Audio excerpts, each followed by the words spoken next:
फेरि पनि वेलकम छ सबैजनालाई मेरो ब्लगमा। आज यसो वाकिङ जाम भनेर रेडी भएर बसेको म।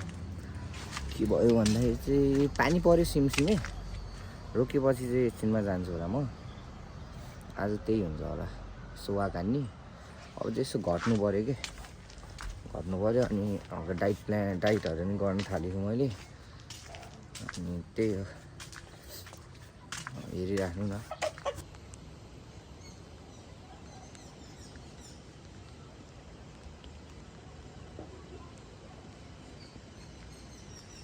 पानी चाहिँ एकदमै ठुलो पऱ्यो। यसो रोक्यो भने चाहिँ जान्छु म वाकिङ, रोक्यो भने चाहिँ जाँदिनँ। गाह्रो छ हौ, देखिँदो रहेछ यस्तो गर्दा। डेन्जर ठुलो पऱ्यो केटा, मान्छेहरू आउँदैछ तलबाट। त्यही हो अब चाहिँ आज भएन भने चाहिँ भोलिबाट चाहिँ म डेली वाकहरू हान्छु। अनि डाइटमा नि बस्छु, डाइटमा बसेपछि अनि त्यही हो, अब गर्छु हल्का घरमा एक्सर्साइजहरू पनि गर्छु। त्यही कुरा केटा म चाहिँ अब दोकानको सामानहरू लिन जान लाग्यो तल। त्यही केटा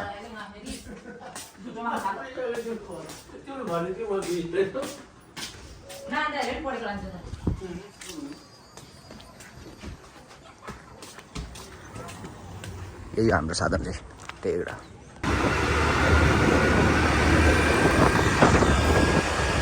यस्तो छ अब हामी मासु किन्नु लागेको हो। त्यही मासु किन्ने ठाउँमा बसिरहेको त्यही हो।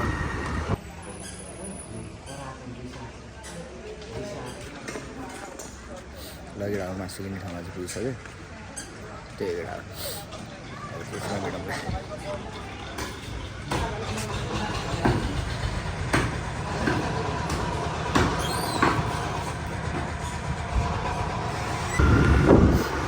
मासु किन्न सकेछौँ केटा हो। अब मासु किनेपछि अब हामी प्लेट किन्न जानु लाग्छौँ दोकानको लागि। आधा लिटर तोरीको र फुलको त्यहाँ पुगेपछि भेटौँला। त्यहाँ भेटाएको अब आज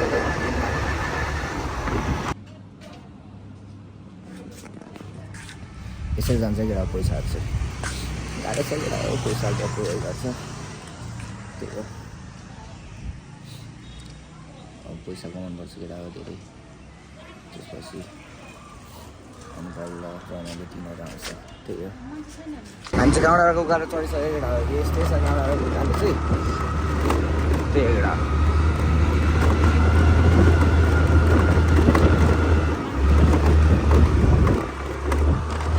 अब के किन्यो भन्दाखेरि चाहिँ तोरीको तेल अनि फुलको तेल किन्यो, अनि टमाटर किनेपछि चाहिँ हामीले के किन्यौँ भन्दाखेरि मासु किन्यौँ। त्यही हो केटा, ल भोलि गरौँ ल। केटा घर आइसक्यो हामी चाहिँ। त्यही हो, के भन्ने त अनि यस्तो छ। अब छिटो आफ्नो साधन किन्नुपर्छ केटा हो। दसैँमा चाहिँ रहिला हान्नुपर्छ कि। अब साधन निकाल्छु म, अनि त्यसपछि मिठो भ्लगहरू आउँछ कि।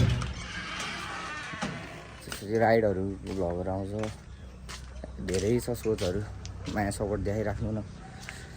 अनि आउँछ भ्लगहरू त रन्नै। आजको सनसेट भ्यू देखाउँछु केटा, तपाईँहरूलाई यसो सनसेट भ्यू देखाउँछु।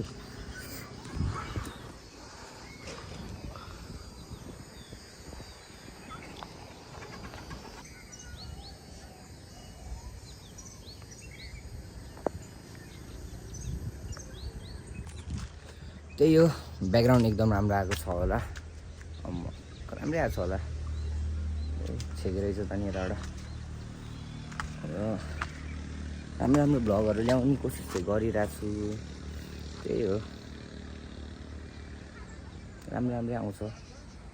सपोर्ट, माया र सपोर्ट देखाइदिनु। त्यही हो ल। एउटा अब चाहिँ भन्छ दोकानको लागि फेरि सामानहरू लिन जानु लाग्यो। योपालि चाहिँ हिँड्दै जानु लाग्यो। मम्मी म अनि बहिनी। अब यसो हिँडेको के हुन्छ के किनिन्छ होइन, त्यो अरू देखाउँछु त्यति त अनि अरू त त्यस्तै हो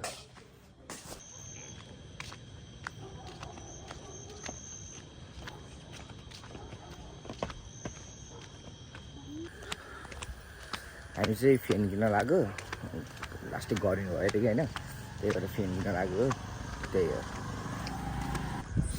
अझै फ्यान किन्ने पसल पुगेपछि देखाउँछु तपाईँहरूलाई त्यही हो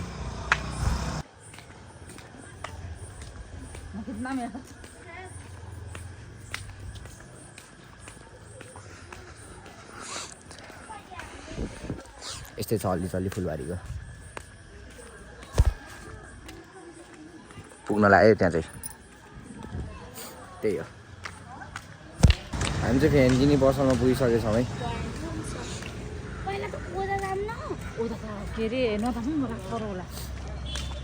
यहाँ नि एउटा पसल छ अरे उता नि एउटा पसल छ अरे अब हेरौँ कुनमा किनिन्छ त्यही हो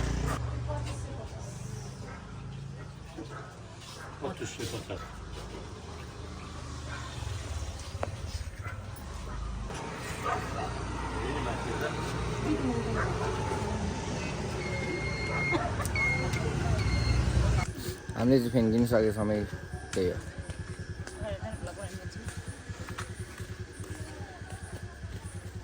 ल रहर थियो अरे एउटा फ्यान किन्ने छ त्यही हो 1-2 दिनको रहर हो यसको अनि त्यसपछि त फ्यान त्यस्तै हो कि त्यो साइडमा राख्ने बस्ने अब जाडोको मौसम आउनु लाग्यो फ्यान किनेर के गर्नु लाग्यो त्यही एउटा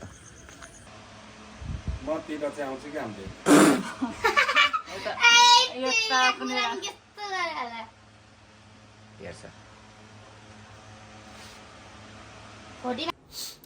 चाहिँ अब वाल जानु लाग्यो हल्का माथिसम्म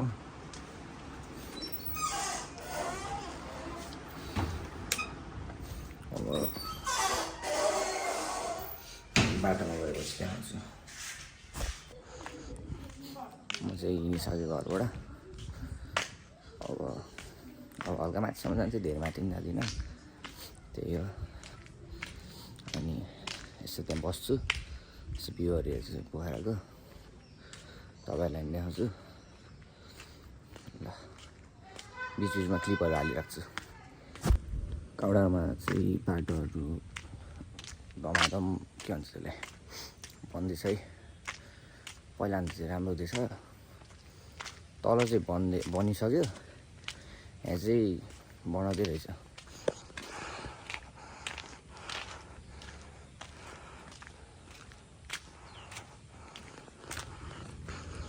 त्यही हो अब यहाँ पनि बनाएपछि चाहिँ काउडा र के भन्छ त्यसलाई सजिलै पुग्नु भयो कि भन्नाले छिटै पुग्नु भयो मान्छेहरू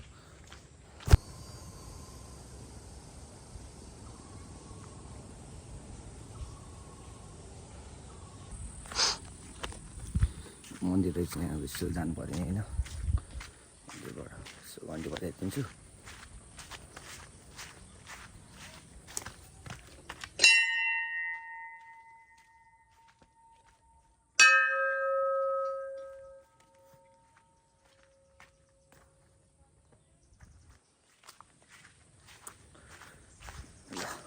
अब यसमा माथि भेटौँला मैले चाहिँ किरणलाई बोलाएको थिएँ अघि मेसेज गरेको थिएँ किरणलाई भर्खरै फोन आएको थियो अनि आउनु लाग्दैछ किरणसँग आएपछि भेटौँला म चाहिँ यहाँ किरणलाई कुरेर बसेको किरण चाहिँ अब आउनु लाग्यो होला अब किरण आएपछि भेटौँला किरण पनि आइसकेको छ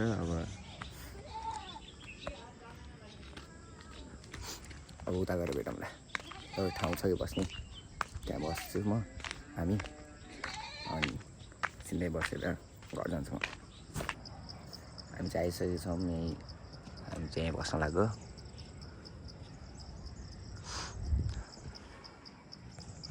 त्यही अब एकछिन यहीँ बस्छौँ कुरा गर्छौँ घर जान्छौँ भर्खरै घर आइपुग्यो अब चाहिँ के गर्ने अब सुत्दिन्छु म चाहिँ भर्खरै उठेको ढुङ्गा मिलाएर रहेछु भर्खर टाइम रहेको छ